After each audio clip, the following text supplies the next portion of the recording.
एक बार फिर से स्वागत है आप सबका एनबीएस पब्लिक स्कूल त्रिलोकपुर तिराहा कुंडा प्रतापगढ़ के इस ऑफिशियल यूट्यूब चैनल पर।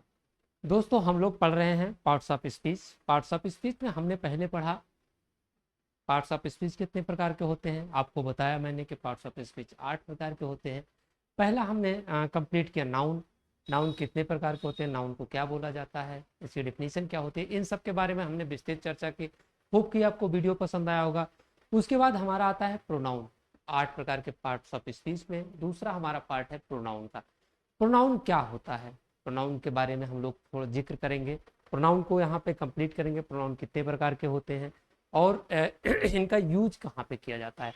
तो बच्चों, हम आपको बता दें कि प्रोनाउन होता क्या है।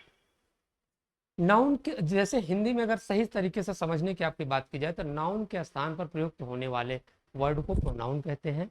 ये नाउन के रिपीटिशन को रोकता है, मतलब नाउन अगर बार बार प्रयोग किया जा रहा है तो उसके रिपीटिशन को कम करने के लिए प्रयोग किया जाता है, प्रोनाउन का प्रयोग किया जाता है।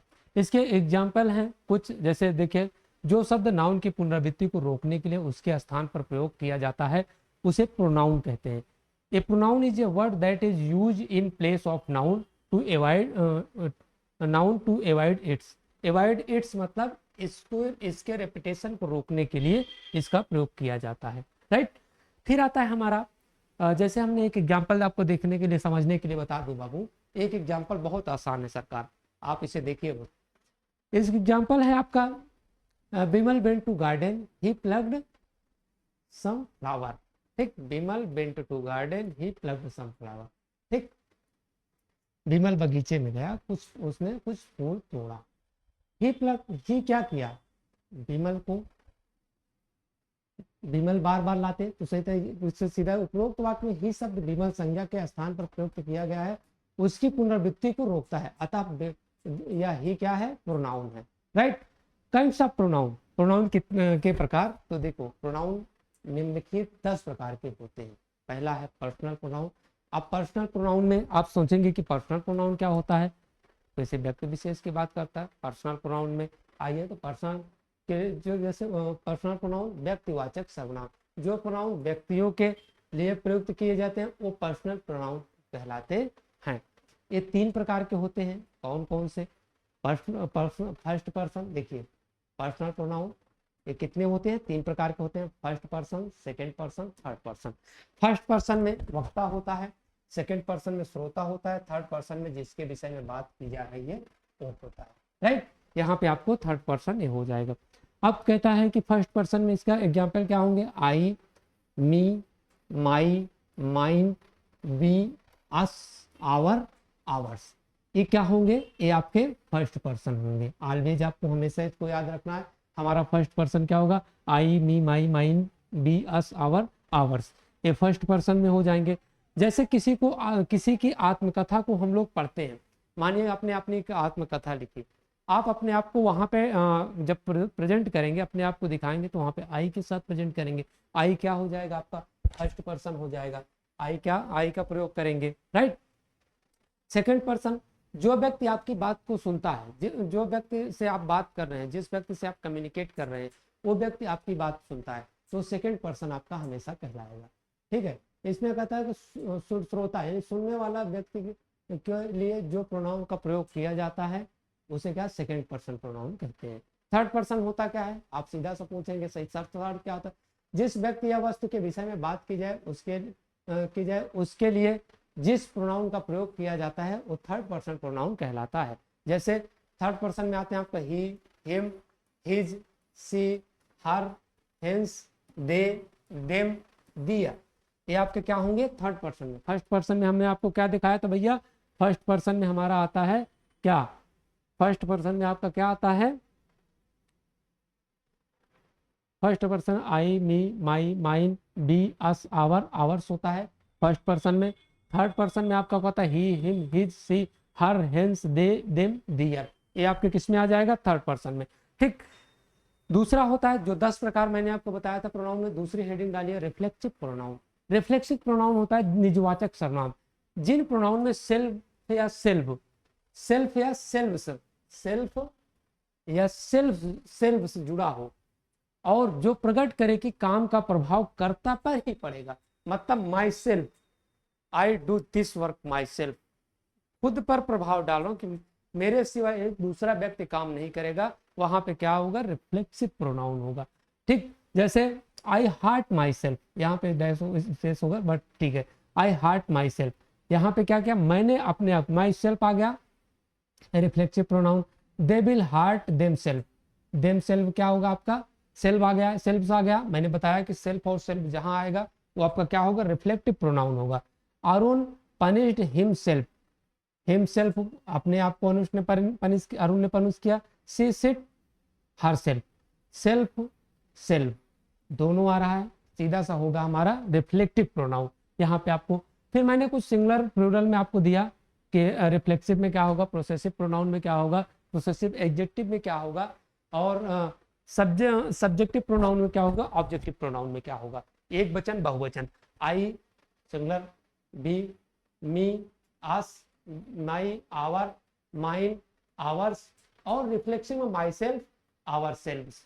ठीक, इसी तरीके से रिफ्लेक्टिव में हो जाएगा, प्रोसेसिव प्रोनाउन में हो जाएगा, प्रोसेसिव एडजेक्टिव में हो जाएगा, प्रोसेस ऑब्जेक्टिव प्रोनाउन में होगा, और सब्जेक्टिव प्रोनाउन में।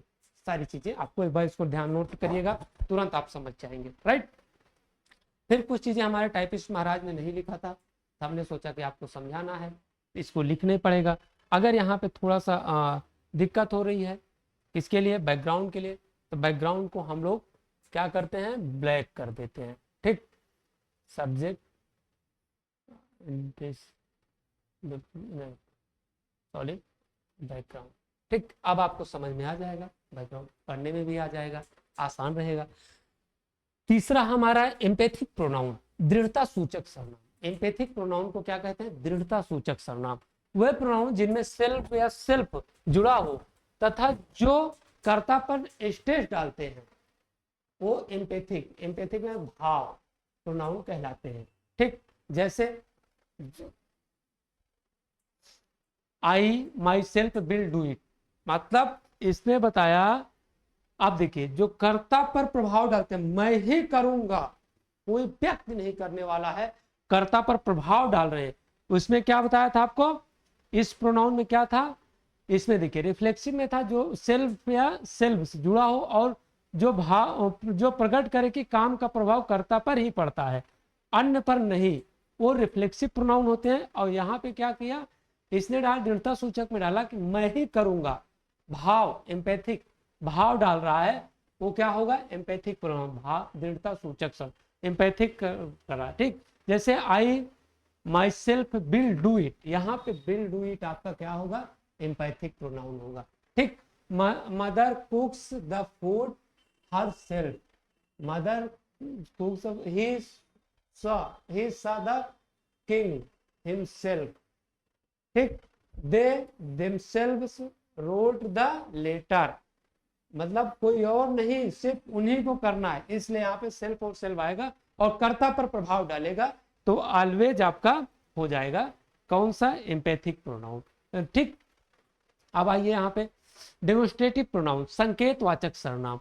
जो प्रोनाउन किसी व्यक्ति या वस्तु की ओर संकेत करने के लिए प्रयुक्त किए जाते हैं वह डेमोन्स्ट्रेटिव प्रोनाउन कहलाते हैं। जैसे दिस संकेत करना, these, that, those, such, etc। और अपना देख लीजिएगा नोट। किंतु ये उपरोक्त शब्द किसी नाउन के पहले आए तो डेमोन्स्ट्रेटिव एडजेक्टिव बन जाते हैं।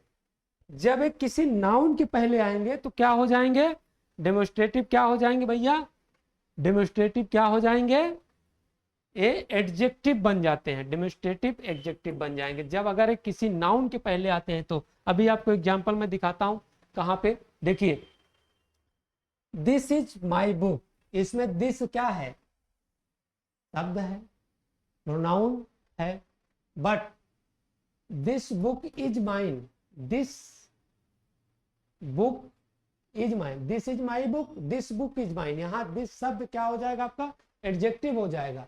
ठीक, यहाँ पे दिस शब्द आपका क्या हो जाएगा, एडजेक्टिव हो जाएगा।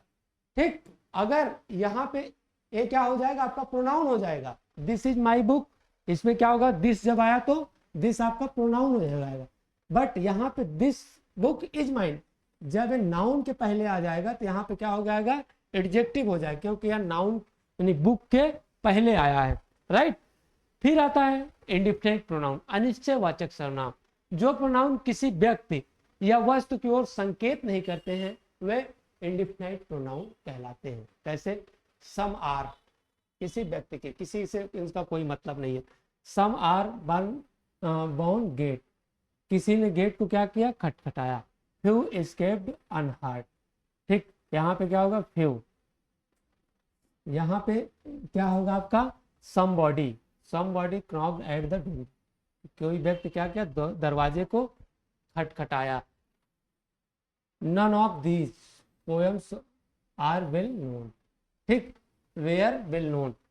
नन ऑफ दीज, यहाँ पे आपका क्या हो जाएगा, इंडिफिनिट प्रोनाउन हो जाएगा, राइट। फिर कहता है डिस्ट्रीब्यूट प्रोनाउन क्या होता है। डिस्ट्रीब्यूट विभाग सूचक सर्वनाम, जो प्रोनाउन कुछ व्यक्तियों या वस्तुओं में से प्रत्येक अथवा कोई एक की ओर संकेत करते हो वह डिस्ट्रीब्यूटिव प्रोनाउन कहलाते हैं। इसके उदाहरण आपको क्या मिलेंगे, ईच और नाइदर, जहां पे इनका प्रयोग किया जाएगा, ईच और नाइदर लगे होंगे, वो आपको क्या होगा, डिस्ट्रीब्यूटिव विभाग सूचक सर्वनाम होगा। इंट्रोगेटिव में सीधा है कि भैया जहां पे प्रश्नवाचक चिन्ह आ जाएगा वो हमारा इंट्रोगेटिव प्रोनाउन होगा। अब देखिए प्रश्नवाचक सर्वनाम, जिन सर्वनाम का प्रयोग प्रश्न पूछने के लिए किया जाता है वे इंट्रोगेटिव प्रोनाउन कहलाते हैं। जैसे हु इज कमिंग हियर, ठीक, प्रश्न पूछा जा रहा है। व्हाट इज द मैटर, यहाँ पे भी प्रश्न है। विच इज योर बुक, आपकी कौन सी बुक है। whom did you meet yesterday, ठीक, सीधा इंट्रोगेटिव प्रोनाउन में सीधा प्रश्न पूछेगा, आपको सीधा बता देना है भैया इंट्रोगेटिव प्रोनाउन है। रिलेटिव प्रोनाउन, संबंध सूचक सर्वनाम, जब who, whom, whose, which, that, what का प्रयोग प्रश्न पूछने के ना हो बल्कि दो वाक्यों को कनेक्ट करने यानी जोड़ने, जब इसमें लिख रहा हु, whom, whose, ठीक, which, that, what का प्रयोग प्रश्न पूछने के ना हो, सब वर्ड को जोड़ने के लिए हो, कनेक्ट करने के लिए हो, वो क्या का रिलेटिव प्रोनाउन कहलाते हैं। इसका अभी एवं प्रयोग इस प्रकार है, ठीक, इसका प्रयोग इस प्रकार है। जैसे हु को जो, जिस, जिसके, इसका प्रयोग व्यक्तियों के लिए किया जाता है, मतलब जिसके, जिनके, ठीक। एग्जाम्पल, द मैन हु, मतलब the man who is coming is very dangerous, right. यहाँ पे हु का प्रयोग जो के लिए किया गया है, कौन के लिए नहीं किया गया है, राइट। फिर कहता the thief who is stolen my watch has been arrested, यहाँ हु का प्रयोग किसके लिए किया है, जिसने या जो या जिस या जो। The man who is stolen my watch has been arrested, ठीक। अब यहाँ पे I was chiding the children who tore the book, जिसने या जिनके द्वारा मेरी बुक को फाड़ी गई थी, मैंने उन बच्चों को क्या किया, जिन बच्चों ने मेरी बुक फाड़ी थी, जो बच्चों ने मेरी बुक फाड़ी थी उनको मैंने क्या किया, पनिश्ड किया, मारा, टोर किया, राइट। फिर the man is coming, he is very dangerous, he की जगह पे क्या किया गया, हु का प्रयोग किया। डेमोन्स्ट्रेटिव नाउन में क्या हुआ है, हु का प्रयोग किया गया है। हुम, जिसको, जिनको, जिसे, इसका प्रयोग केवल व्यक्तियों के लिए किया जाता है। Example, I called the boy who, मतलब जिसने, आई लाइक मोस्ट, जिसको मैं, I called the boy who, जिसको मैं क्या करता हूँ, बहुत लाइक करता हूँ, मैंने उस लड़के को बुलाया। द लेडी हुम, जिसे आई saw was beautiful, the lady हुम, मैंने जो बहुत सुंदर थी उस लड़की उसे जिसे देखा था, मैंने उसे क्या कहा, द लेडी हुम, जिसे आई सॉ वाज ब्यूटीफुल, जिसे बहुत सुंदर देखा था, राइट। फिर आता है हुज, जिसका, जिसकी, जिसके, जिनका, जिनकी, जिनके, इसका प्रयोग सजीव व निर्जीव दोनों वस्तुओं के लिए किया जाता है। पीपल हुज, हुज मीन्स होगा यहाँ जिसका, rent have been raised can appeal, मतलब क्या करा, पीपल हुज, मतलब लोग जिसका रेंट है बीन राइज भर चुका था, कैन अपील, उन्होंने क्या किया, अपील किया। The film is about the spy whose, जिसकी वाइफ है, वाइफ भी trains him, right, a cow whose जिस whose colour is black looks lovely. यहाँ पे हुज का वो नहीं है, सिर्फ यहाँ पे कनेक्ट करने के लिए, जब हम स्टोरीज को पढ़ेंगे तो वहां पे हुज का प्रयोग क्या कर रहा है, एक कनेक्ट करने के लिए कर रहा है, शब्द जोड़ने के, प्रश्नवाचक यहाँ पे नहीं लग रहा है। द पेन हुज जिसकी nib is broken is still with me. ठीक, यहाँ पे क्या हुआ, सारी चीजें आपको समझ में आएंगे आपको प्रॉपर तरीके से। फिर कहता है विच, जो जिसको, मतलब विच में जब कनेक्ट होगा इसके बाद जो जिसको जिनके जिसको, ठीक है, इसका एक काट दो जिसको, ठीक, इसका प्रयोग निर्जीव वस्तुओं व जानवरों के लिए किया जाता है। The car which I hired broke down, the car which I hired, which क्या हो जाएगा आपका, कंजक्शन के लिए काम, कनेक्ट करने के लिए काम कर। The cat which killed or killed the rat it mewing, the horse which I what is very strong, ठीक, जिसको। The book which you were reading were mind, right. यहाँ पे क्या कर रहा है, कनेक्टिंग के लिए कर रहा है, प्रश्नवाचक के लिए नहीं कर रहा है। फिर दैट, दैट में जो जिसको जिसके जिनके जिसको जिनको, इसका प्रयोग निर्जीव और सजीव दोनों प्रकार की वस्तुओं के लिए किया जाता है। The lady that is saw, that I saw was beautiful, ठीक। The car that I hired broke down, यहाँ पे भी दैट का प्रयोग किया गया, यहाँ पे भी दैट का प्रयोग। I have lost the watch that you give me, मैंने उस बुक को, मतलब घड़ी को खो दिया जो आपने मुझे दिया था, ठीक। The words that you said, the word that you said where unless, आपने जो, ठीक है। फिर आ गया आपका ये है कैसा, कितने नंबर पे था, 8 नंबर का, राइट। 9वें पे आपका है इम्पर्सनल प्रोनाउन, अव्यक्तवाचक सर्वनाम। जब कोई प्रोनाउन, इम्पैक्ट प्रोनाउन में होगा जब कोई प्रोनाउन किसी ऐसे नाउन के लिए प्रयोग में लाए जाते हैं जो स्वयं अंडरस्टूड अव्यक्त होते हैं, उस समय वे इम्पर्सनल प्रोनाउन कहलाते हैं। जैसे कह रहा भैया कि जब कोई प्रोनाउन ऐसे किसी ऐसे नाउन के लिए प्रयोग में लाए जाते हैं जो स्वयं अंडरस्टूड होते हैं, उस समय वो इम्पर्सनल प्रोनाउन कहलाते हैं, राइट। अभी आप यहाँ पे समझ जाएंगे। इट इज रेन, ठीक, यहाँ इट का मतलब किससे है, वाटर से है, ठीक। इट्स 10 o'clock, ठीक, इट का मतलब क्या है, टाइम से, ठीक। यहाँ पे क्या कर, देखो इट का अर्थ जब यह ना हो करके कुछ और हो, इम्पर्सनल प्रोनाउन वहां पे होगा, राइट। अभी तक आप जानते हो it is my book, it is my book, इसको आप यह मेरी किताब पर बोल सकते थे, ठीक है।